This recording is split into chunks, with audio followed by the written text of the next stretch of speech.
Take me out to the ball game. Take me out with my crowd. Buy me a psychedelic peanut and a cracker jack. I just know I will always come back, 'cause it's root for disclosure.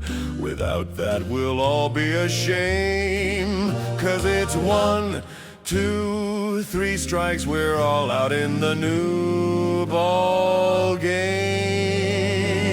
Welcome back, everybody.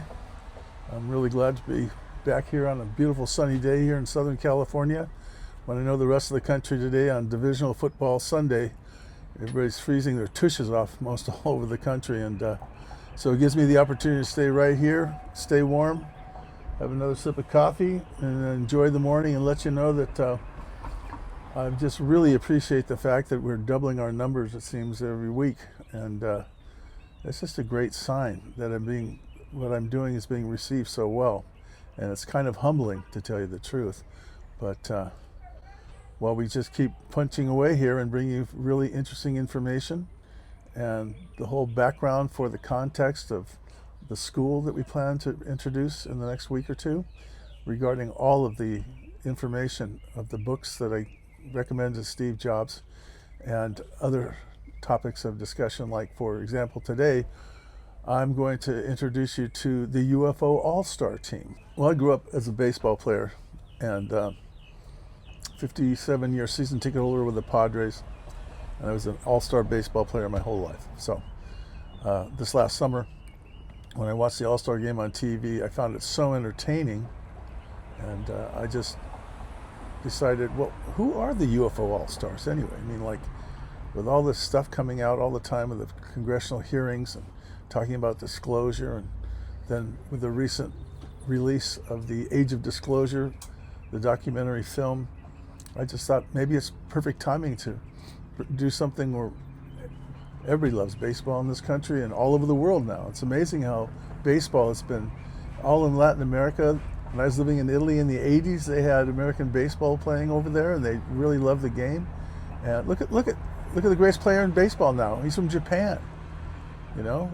And when I tell you the lineup here, who we have, batting third is the pitcher, which is highly unusual. But then again, Ohtani is highly unusual as well. So I just thought it would be a perfect way to linearly put together a whole group of people that have been working at this my whole life.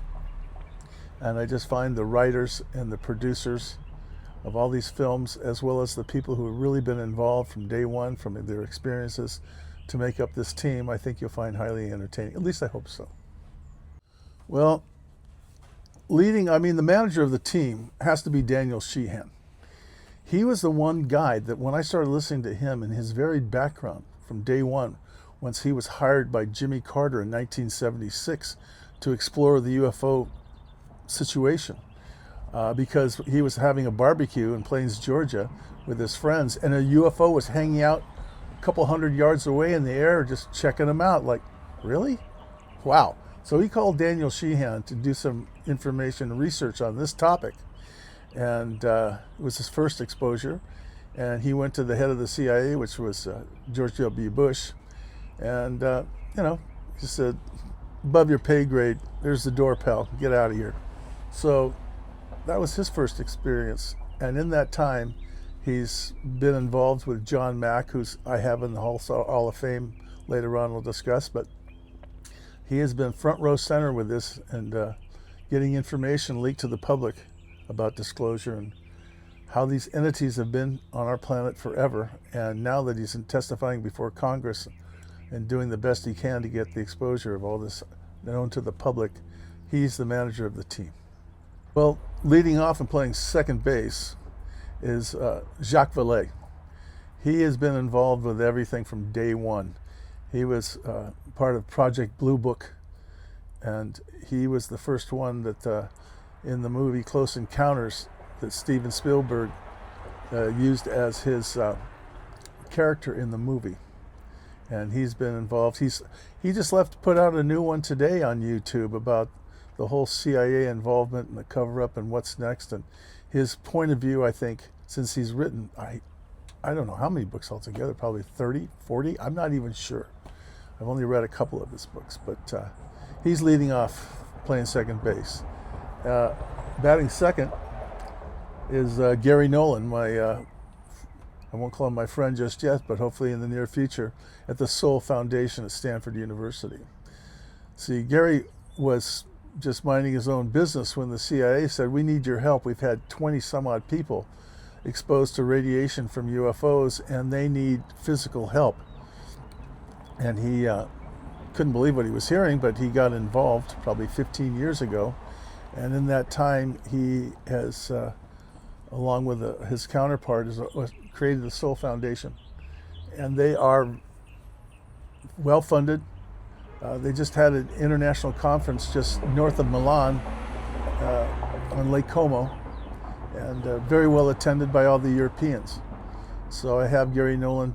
He's the one who seems to be catching all the grief from lots of people these days and batting second. The third batter in the lineup, like Shohei Ohtani, is a pitcher. And without a doubt, Steven Spielberg has to be mentioned here. His movies, Close Encounters of the Third Kind, which I just find really interesting, is how many younger people have not seen this film. It's like, wait a minute. And for a second, you don't think that movie was based on reality? Of course it was. I mean, Ronald Reagan called him in to watch when it came on, I believe, that he had information that helped him make that movie from all kinds of different sources. And I said Jacques Vallée was also involved in making that film. So Steven Spielberg is going to be bringing out a new movie shortly called The Day of Disclosure. Now, the trailer just came out a couple weeks ago, and that looks like it's going to be something to behold, because there's just no doubt that Steven Spielberg is the greatest movie maker of my generation, in my opinion. So, in center field and batting cleanup, we have a guy who is, since 1973, which is a very important year for him and me, is Stephen Greer. He had his first UFO experience in the mountains of North Carolina at that time, and has been doing meditations and having entities materialize at these, I think they call them Phase 5 coordinations. I'm not exactly sure, since I haven't done one yet, but hopefully one day I will get involved and have that particular experience happen, because I think that when you hear people talk about it, it is absolutely the most mind-boggling thing in the world to have these entities literally these people meditate and they start showing up, like right above them. So Stephen Greer is right there. He's batting cleanup. And going to another writer and been involved in all of this situation for so long, it's Arthur C. Clarke. Now, he helped write Close Encounters of the Third Kind, and I mean, his science fiction books are unparalleled. I mean, he wrote these in the 40s, 50s, 60s, and he wrote a book called Rendezvous with Rama, which was one of the first books I read when I was probably 18 or 19 about this situation. It describes about how a UFO comes into our solar system. Sound familiar? Like Atlas and these other guys, Oumuamua, these different entities that come into our solar system, kind of check us out and just like exit stage right or left, they come and go. And Avi Loeb talks about this all the time, and it's just fascinating. See, 15 years ago, we could not even see these interspatial entities coming into us. We didn't have the ability to see them. So now we do, and Arthur C. Clarke was in the forefront of all of that. I have a local La Jolla right here in town. His name's Tim Gallaudet. And Tim has been testifying before Congress the last couple of years. He's been in the forefront because he is the one that is reporting about all the water UFOs being seen by our military. And I mean, when you listen to this guy, he's the most straight. His wife was a Navy diver, and that's how they met.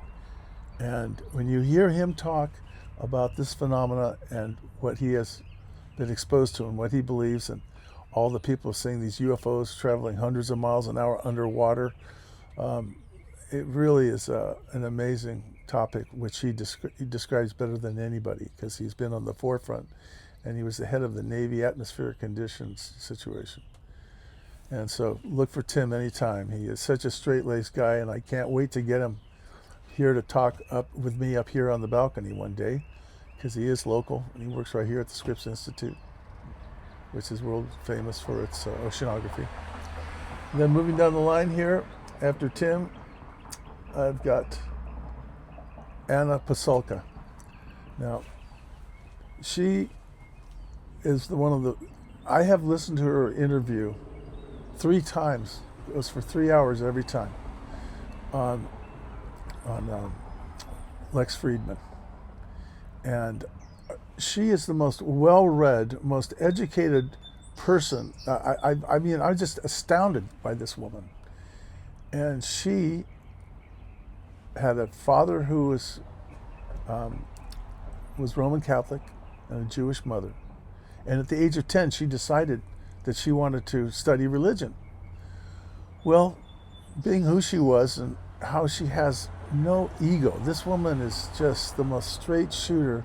And I found the most interesting interview almost of anybody I've ever listened to, that I listened to it 3 times. And because of her background, she actually got the keys to the ancient manuscripts at the Vatican in Rome. Now, what did she do with that? She took notes and talked to her friends and said, this kind of almost sounds like something that Steven Spielberg would be talking about or making a movie about. So in 2017, when the whole article came out in the New York Times, opening up the whole discussion about the military's UFO encounters, she wrote her first book, and it came out right after that happened, called American Cosmic. And it's a great read. It explains all of these encounters with people in the church that were of alien people. Shocking, but if you know her, read her, you can't help but believe what she's telling you is the truth. And she also said something very interesting, which I will elaborate when I talk about my 2 UFO encounters. But she always said that the government can find a way to get to you. And they tried to get to her too. So, Anna Pasulka, you're a gift. Thank you. Next to Luis Elizondo, my Cuban buddy. We're not friends yet, but he just lives up the coast here. And I've got when I learned to speak Spanish, my professor was from Cuba when I went to Ecuador 50 years ago, in Peru. And I've had this beautiful thing hanging on my wall here of a Cuban woman dancing. I always wanted to give it to him, but I just haven't had the opportunity because he's been so busy writing books and working the best he can on the whole disclosure situation, because he was the one man who was responsible for introducing all of this to the public 10, 12 years ago.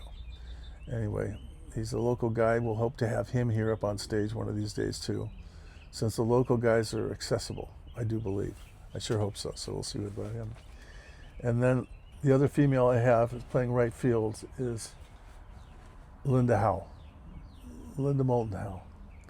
As a matter of fact, I just watched a film on her this morning when I got up. And it was all about she's a Stanford graduate, was writing for the newspapers up in Denver, Colorado in the late 70s. And she was talking to all the different farmers about all these cattle mutilations. And they all said they saw the lights come down from the sky and take these animals up, and then they were dropped back down and all their body parts were lasered out, and nobody really believed her. But time went on and all the other farmers told the same story, so you can't help but believe that what she was telling her the truth. But she does an incredible movie that I watched this morning that was produced 2 years ago, well, 3 years ago now, in 2023, and it's about the JFK assassination. Really? Okay, Majestic 12. Who were those guys? It describes how JFK was working in the South Pacific during World War II. And he had some, on the islands out there, they were always, the natives were seeing UFOs going in the water, and they were talking about it. So that's when he first had some exposure to it. And then when he became president, he wanted to cut a deal with the Russians to explore space, to go to the moon together, and stop this war footing and building nuclear weapons. And strangely enough, he was taken out. Why? That's the question. And in this film, about JFK being assassinated, Linda Moulton Howe describes and produces all the information you need to know who was behind it. And it is truly shocking that the realizations that we're facing, you realize that we've been lied to about history on so many different levels that it is really quite shocking in that regard. So the next phase I want to talk about is oh, wait a second, here it is, right here. My koozies, pitch some of the things I got going here. So here's the UFO that I think hopefully you've seen already.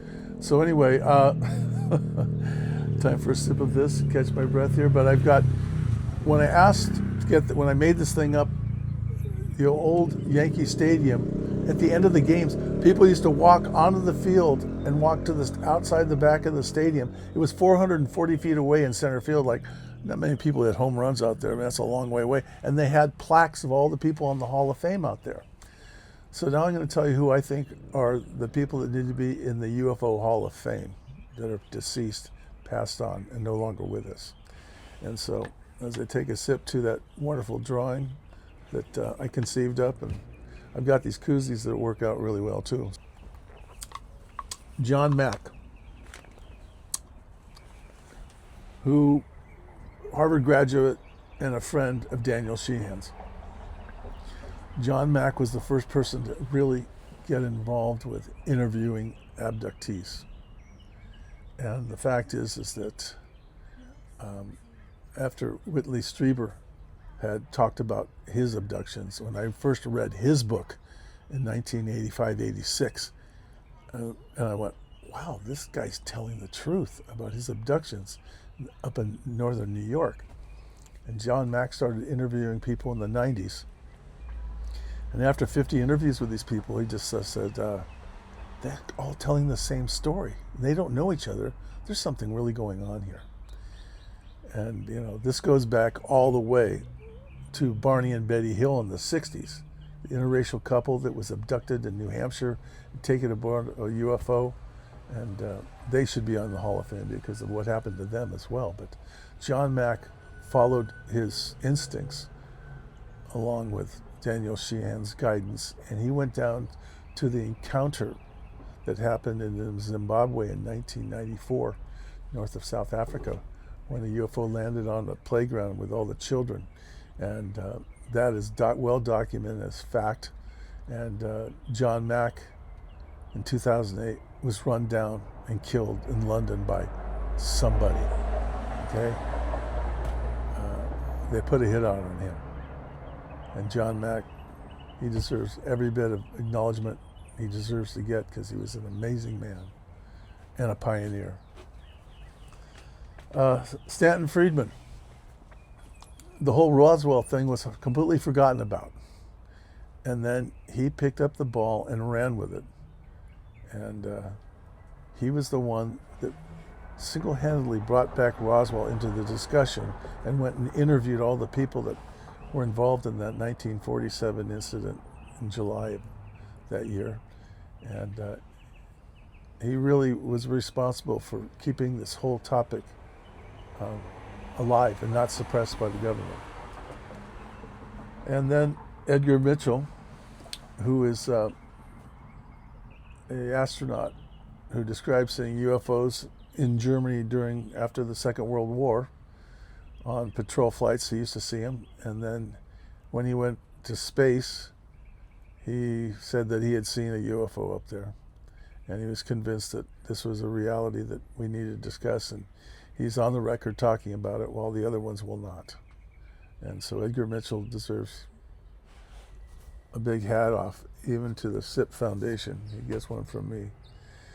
And then lastly, well, before I get to Art Bell, I want to talk about just John Fox, who's recently produced a film about the encounter down in Brazil in 1996. Now, this whole town was involved with this crashed UFO and beings that came off. If you don't know about that, look that up. We'll get some information posted for you. But that's a discussion which is so ongoing and so unbelievable. I mean, these people handled a dead or a dying ET, and the doctor died, and the witnesses are all there. He's interviewed them, and the documentary movie that he's made about this is just incredible. Okay, in 1992, the last person I'm going to talk about right now on the UFO All-Star team is that since 1992, I started listening to Art Bell on Coast to Coast. And during that time, he was the pinnacle of all the information that was being brought out on these topics. And I listened to him religiously, and then George Norrie as well. And then 5 years ago, I decided to go to the YouTube College of Education. And now, after 4 years, I'm in my 5th year, and I'm in graduate school, and that's why I'm here doing what I'm doing now, because I finally graduated, and I have the ability to talk about a lot of different stuff, because I found that through YouTube, there was just the most brilliant people in the world talking about subjects all the time without a lot of commercials, which made me even get a little bit more sleep at night, but not much, if you know what I mean. So anyway, when my dear mother passed away on January 31st, 1999, it was the 2-minute warning of the Super Bowl with Denver and Atlanta. And it was on a blue moon. And the last thing my mother ever said to me, she said, "Mom," I asked her, "What can I do for you, Mom?" After I gave her a sip of orange juice, she looks up and goes, "Please put on Art Bell." And that's the last thing she ever said. So, Art Bell, my mom, all the pioneers in the Spiritual Institute of Paranormal that have been with me all my life, I just want to thank them, and I'm ready to really try to bring some focus and some entertainment value to all of this. So stick with me. And I can't tell you the feedback we've gotten from the first one I did was my back set here. People were saying, "Wow, that is the coolest set." And I said, well, I had to say to myself, well, I'll do a rundown on this sooner or later, but maybe not right now. But all the different things behind me are the history of La Jolla and things that are worthwhile talking about. Out in my front yard, I have a free library called the White Rabbit Free Library. And there was a book there, which is that I picked up. I thought, oh my, I got to talk about this. And it talks about how everyone can make a difference.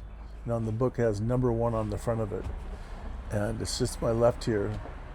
And I'll talk about that sometime too, because it's amazing when you open up yourself, and the other people in this neighborhood, in my community here, have received what I'm doing, and it's really quite overwhelming, and it brings a point of happiness in my life I didn't know it was ever going to happen, because guess what? It's never too late. And I like using this analogy, is that when you're born, there's a puzzle laid out in front of you, and you really just don't know where it all fits. And we're programmed to go to school, go to kindergarten, first grade. We're all programmed to go into this mind-forming situation to make us part of the society, which has been deemed obviously necessary. But what's really interesting is how some of the greatest minds of the last century were people who did not follow those rules.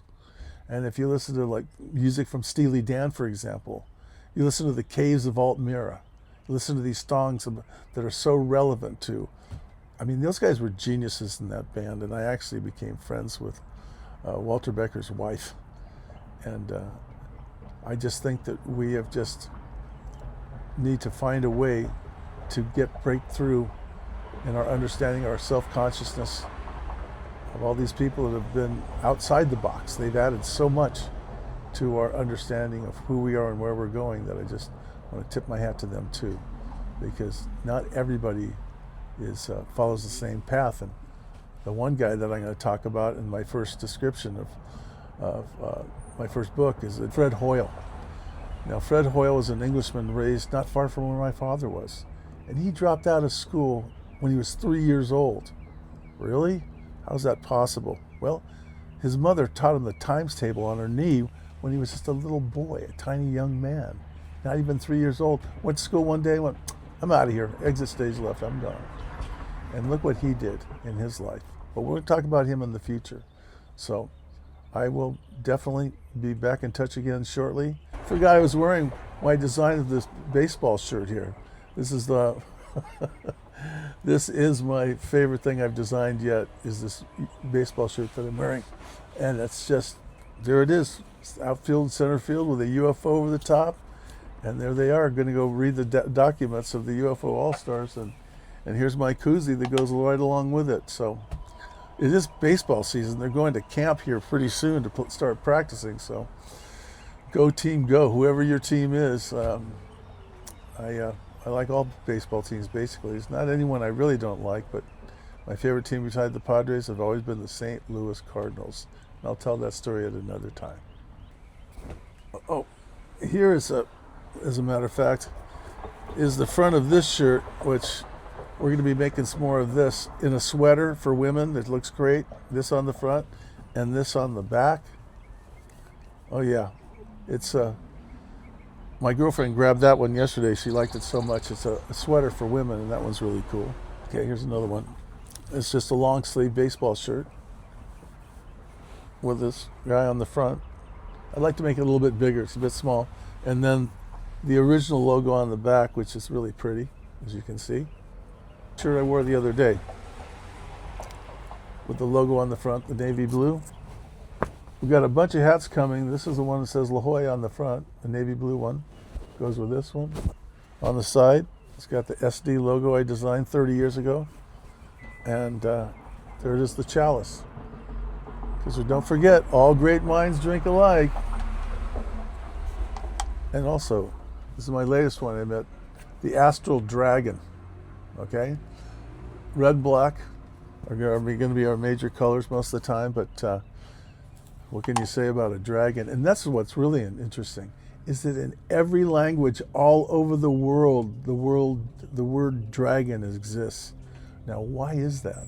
I mean, just because they down in Quetzalcoatl and other places that have dragons on their pyramids, I mean, in China, you name it, all over the world, the name dragon is everywhere.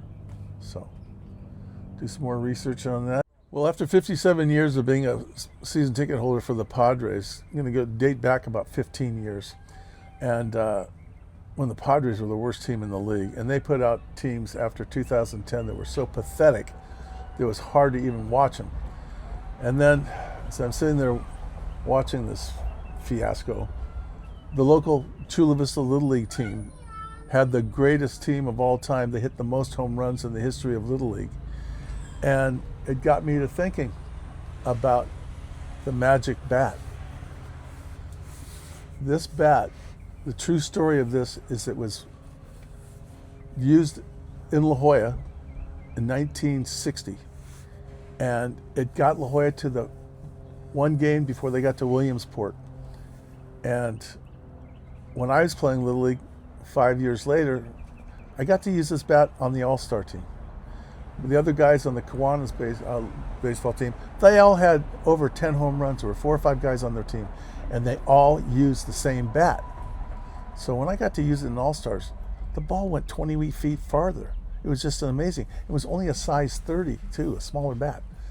So what transpired was my brain started clicking, and I realized that this bat was magic, because the royalty I grew up with here in this town, the Robinson family, their father was my coach, Little League and Pony League, and his son, Bruce, was the #1 draft pick by the Oakland A's and traded to the Yankees when Thurman Munson got killed. And his older brother, Dave Robinson, played at San Diego State and was the #1 draft pick by the first Padre drafted to play for the Padres. And we got to use this bat, and it disappears for 50 years and ends up in Chula Vista and hits the most home runs of all time in Little League. I've got copywrote the story. It's got legs in Hollywood, and now I'm going to produce a short on this whole story, and hopefully you'll be seeing my movie The Magic Bat in the next year or two. So go team, go!